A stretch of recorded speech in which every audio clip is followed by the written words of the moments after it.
I chose these because that's what was here.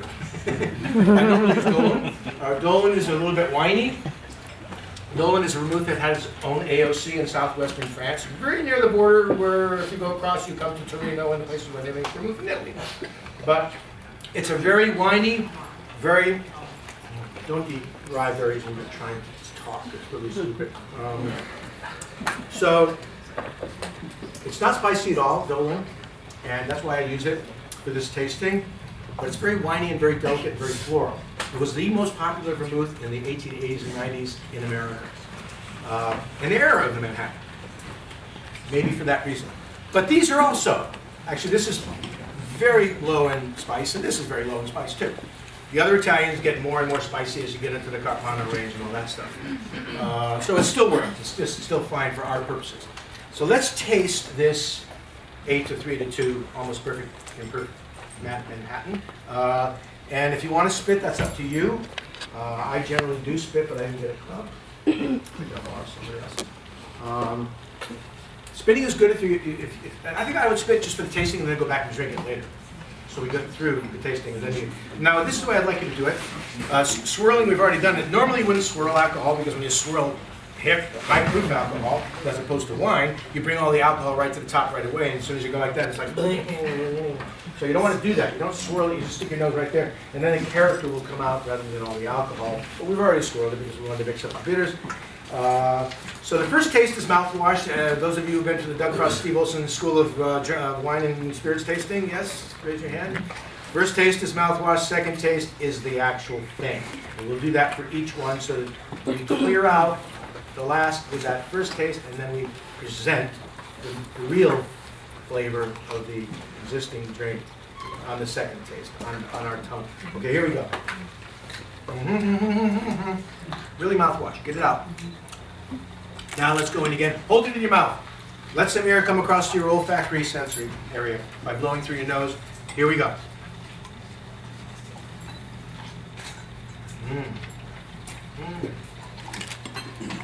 Do we like that? Super sexy. Hell yeah, we like it. We've been drinking Angus tonight, Manhattan, well over 100 years. Of course we like it. It's a little on the sweet side. A little bit on the sweet side. But pretty darn good. What about the rye? It's not really up front, is it? There's a lot of, I get the vermouth a lot, I get the bitters, I get the pinky spices and stuff, and there's a little bit of that, but you know, the burn is more the alcohol than the pepper, because it's our first, well, it may not be your first 40% of the day, second. But so, it's very pleasant. Now, lift up cup number 2, which is the Abbott's. Get that vanilla icing in your nose. Let's go in for a little mouthwash here. All right. Second taste. What do we notice right away? It ain't so sweet, is it? Quite dry. Yeah, try. This was one single Manhattan-made batch of Manhattan made exactly the same way, and yet we have 2 completely different drinks. If you don't believe me, go back and taste one again. It is completely different. It's moved into the dry, it's gone right over to the dry side. Yet, you still got the bacon spices, orange. Significant amount of citrus and orange. Hey, talk to me, you know, I don't want to do all the talking here. Tell me what you're tasting. Yeah, for sure the vanilla, it's all over the place. That pastry, the pastry notes are big in these salads. I'm not sure what, that could be, you know, things like sweet flag and stuff like that where they're getting up. Another way of enhancing vanilla, by the way, is to use clove, because clove is it's not a fixative, it's an amplifier. Clove amplifies vanilla and amplifies citrus, which is a reason why a lot of people use clove along with citrus, along with coriander and along with true vanilla, because you can use a lot less of the vanilla when you use clove. It amplifies it. Okay, let's go to 3. Nose in. First to the bitters.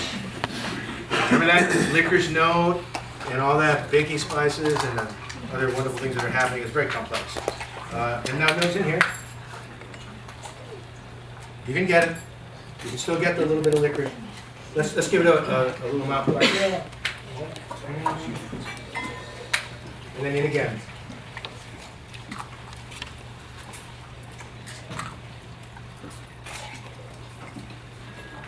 Now we're moving down the road of dry. It's getting interesting, isn't it? You know, I don't know whether you're a sweet or a dry Manhattan or a perfect Manhattan drinker, but this was all the same Manhattan when we started out here. I love this. This blew my mind when I first did this tasting. And I'm thinking, what a cool thing to do. You're at your bar, and a guy regularly comes up and says, I'll have a Manhattan, because they always have a Manhattan. And you go, want to try something? And you take his Manhattan and divide it into 5 pieces. Say, which one you like best? You know, it'd be really cool. I don't care if you make it perfect, you make it 1-to-1, 2-to-1, you know, however you make it, it's gonna change dramatically. Go in. That's it. One more.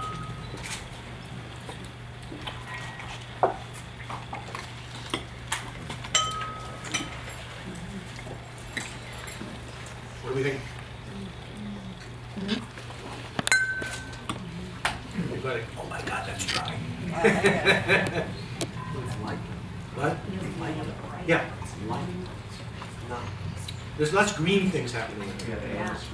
Yeah. Yeah.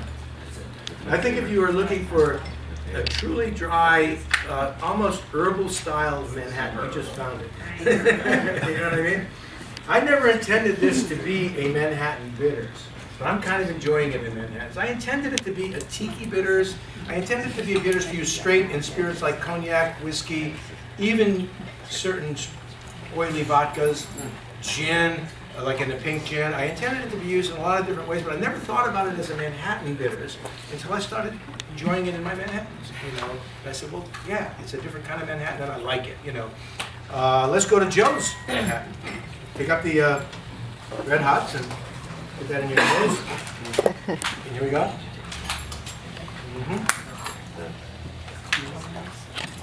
We are suddenly back to not to number 1, but to the range of number 1. We're back to the sweet Manhattan completely.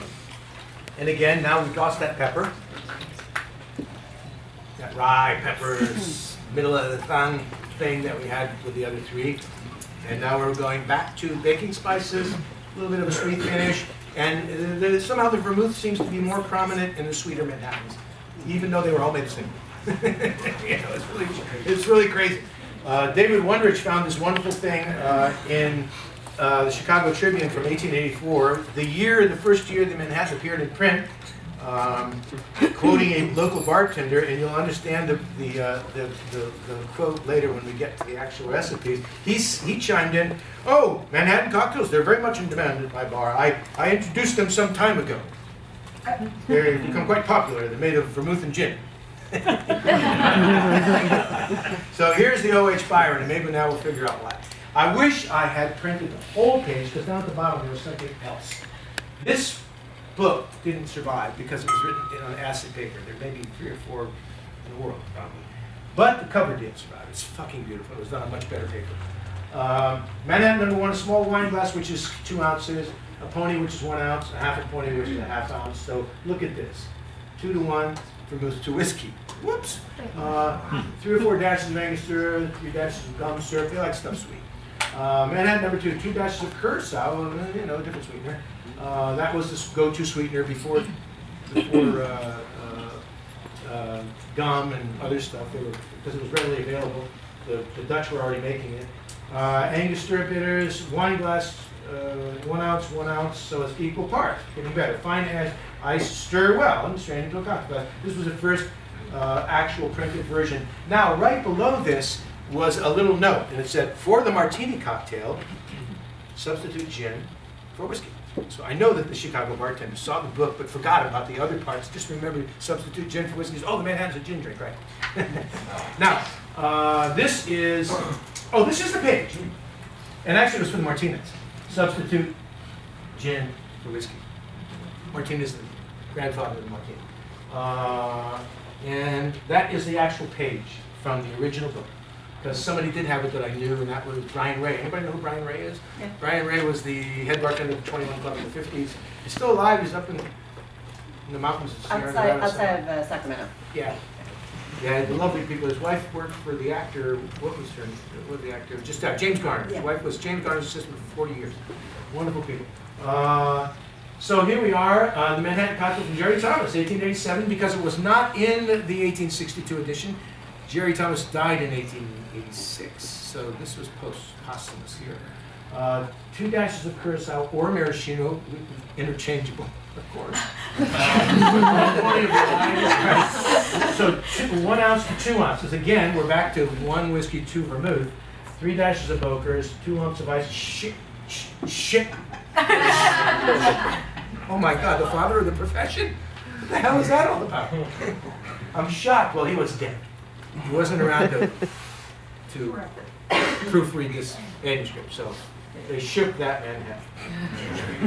1884, here's a shocker. It wasn't just, by the way, there was no O.H. Byron. David finally, after searching for fucking O.H. Byron forever, realized that it was a fiction of the publisher. They figured since there was a Jerry Thomas behind the How to Mix Drinks and Walking Walt's Companion, there needed to be an expert behind the O.H. Byron book, so they created O.H. Byron. He was a fictional character. And they probably ripped off a lot of the Jerry Thomas stuff. 2 or 3 dashes of Peruvian bitters, not meaning bitters made in Peru, meaning bitters that was heavy in cinnamon. 2 dashes of gum syrup, 1 or 2.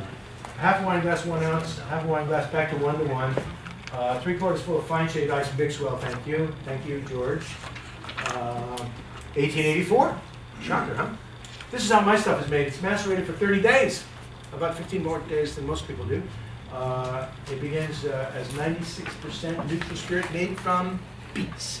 The same stuff that Combier and Cointreau use. And it's very high quality. It used to not be so. Beet alcohol was frowned on in the 19th century and the early 20th century, but now they got their shit together. It's coming off very high proof, 96, 97, and it's almost pure. And it makes a great base. Botanicals are distilled in a small amount, spent botanicals are distilled in a small amount of alcohol with the recovered spirit returned to the next maceration, and all the botanicals will go together. My partner in this, I used to make this in my kitchen. I sent a bottle of it to Ted Bro, the guy who created Lucid, the guy who now is bringing real absinthe into the United States that he's been making for many years in Combier. He bought a couple of old Peridot absinthe stills early on in his career. He was from New Orleans, and his grandmother had a lot of 19th century absinthe in her liquor cabinet, and so he's a chemical engineer, and he reverse engineered it, and he learned how to make it. But he says it took him a long time and a lot of experimentation. When he finally got successful is when he bought the stills, along with the stills came a whole bunch of boxes, and he said, I want everything, and he had the stills refurbished, and he had them installed in the back of the Combier distillery in Saumur, France, where he works. He lives in Birmingham, Alabama. Now he got knocked out of New Orleans by Katrina. Sad, because they had a family, he lost a lot. As many people did. Well, he got these boxes and started looking through them, and there were bills of lading for where they bought all the botanicals back in the Peridot days in the 19th century. And when he started buying the botanicals from the same place, then he had success. And he makes really, really good absinthe. One of them is called Nouvelle Orleans, one is called Edouard, I think. Where is brand? Yeah, he's got really good stuff. And it's coming in the United States. He was the guy who sent it to the TP. Finally sent it, well, he's a chemical engineer. He knew exactly how much fugone there was in this wormwood. So he sent it to the TTP, and it was passed.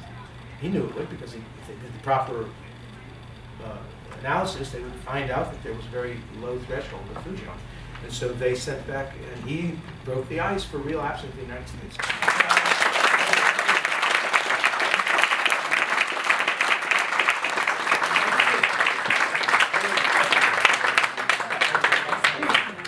I'm singing tonight. Telling stories mostly. At Casey, just bullshit stories about my career and well, I mean, my friend Mr. Joe Bard is going to play guitar. He's an accomplished guitar player because my guitar player sucks. And we're going to sing some old tunes that were written for y'all before.